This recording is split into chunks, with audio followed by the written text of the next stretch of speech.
আগামী 19শে আগস্ট রাখি পূর্ণিমা।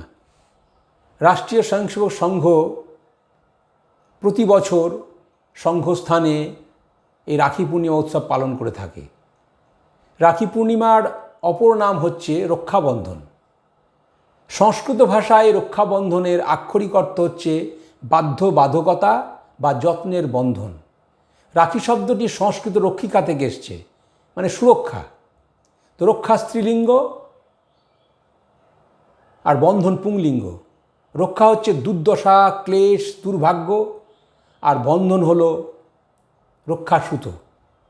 সাধারণত এই রাখি পূর্ণিমার দিনে বোনেরা ভাইদের হাতে একটি সুতো কিংবা রাখি পরিয়ে থাকে, এই আশা নিয়েই যে সমস্ত প্রতিকূল পরিবেশের মধ্যে দিয়ে ভাই বোনের পাশে দাঁড়াবে, আর ভাই ও বোনের প্রতি এই দায়িত্ব কর্তব্য পালনে অঙ্গীকারবদ্ধ থাকে।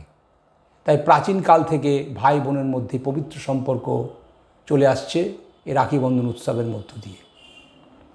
সাধারণত এই উৎসবটা হিন্দুরা পালন করে থাকে শ্রাবণ মাসের পূর্ণিমা তিথিতে, অর্থাৎ শ্রাবণী পূর্ণিমায়, যাকে আমরা পশ্চিমবঙ্গে ঝুলন উৎসব ও ঝুলন পূর্ণিমা বলে থাকি।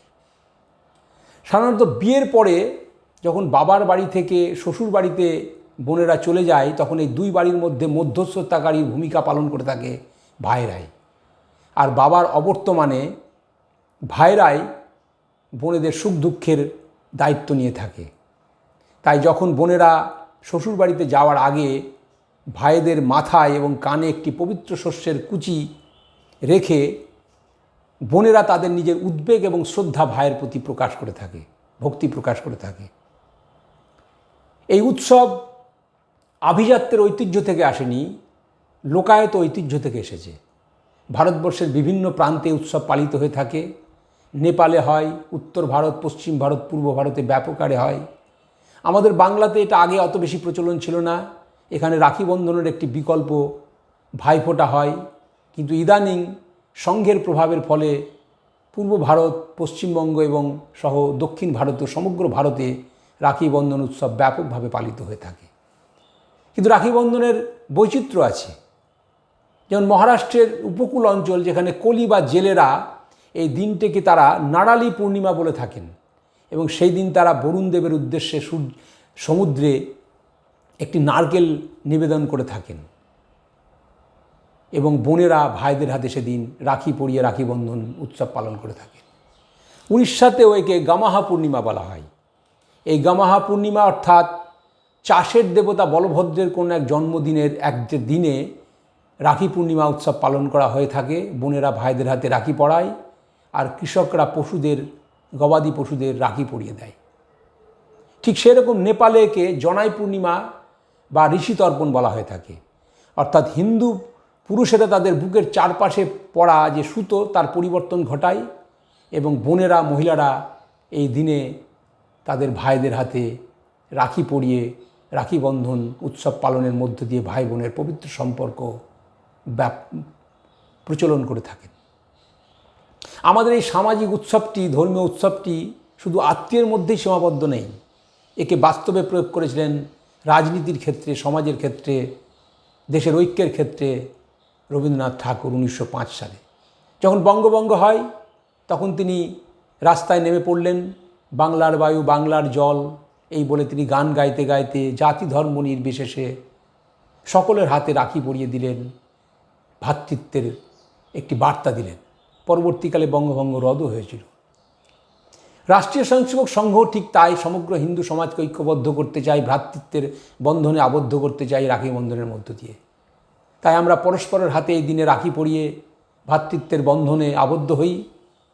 সমগ্র সমাজের কাছে আমরা পৌঁছই, জাতি ধর্ম নির্বিশেষে সকলের হাতে আমরা এই দিনে সংঘের স্বয়ংসেবকরা রাখি বন্ধন করি, রাখি পড়াই, এই বার্তায় দিই যে আমরা সকলেই ভারত মায়ের সন্তান।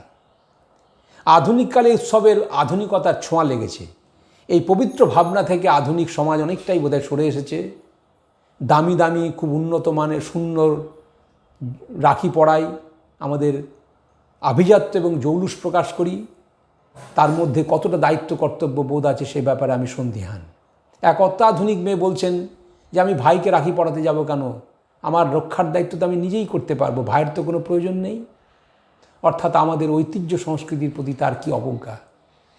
জাপানিরা অত্যন্ত আধুনিক, কিন্তু তারাও কিন্তু তাদের ঐতিহ্য সংস্কৃতিকে এইভাবে অবজ্ঞা করে না। তাই আধুনিকতার সাথে ঐতিহ্যের মেলবন্ধন হলে ক্ষতি কী? তাই ভাই বোনের মধ্যে যে পবিত্র স্নেহের সম্পর্কের যে বন্ধন, এই রাখি বন্ধনের দিনে থেকে যেন মুছে না যায়। রাষ্ট্রীয় স্বয়ংসেবক সংঘ সমগ্র হিন্দু সমাজকে ঐক্যবদ্ধ করতে চাই। মহারাষ্ট্রের ওয়ার্ধায় একটি সংঘ শিবির হয়েছিল, সেখানে গান্ধীজি এসেছিলেন। তো সেখানে সমস্ত স্তরের মানুষ, হিন্দু সমাজের উচ্চবর্ণ নিম্নবর্ণ সব একাকার হয়ে একসাথে বসছে, খাচ্ছে, ঘুমোচ্ছে। এই সামাজিক সমরসতা দেখে গান্ধীজি অভিভূত হয়েছিলেন এবং সংঘের ভূয়সী প্রশংসা করেছিলেন।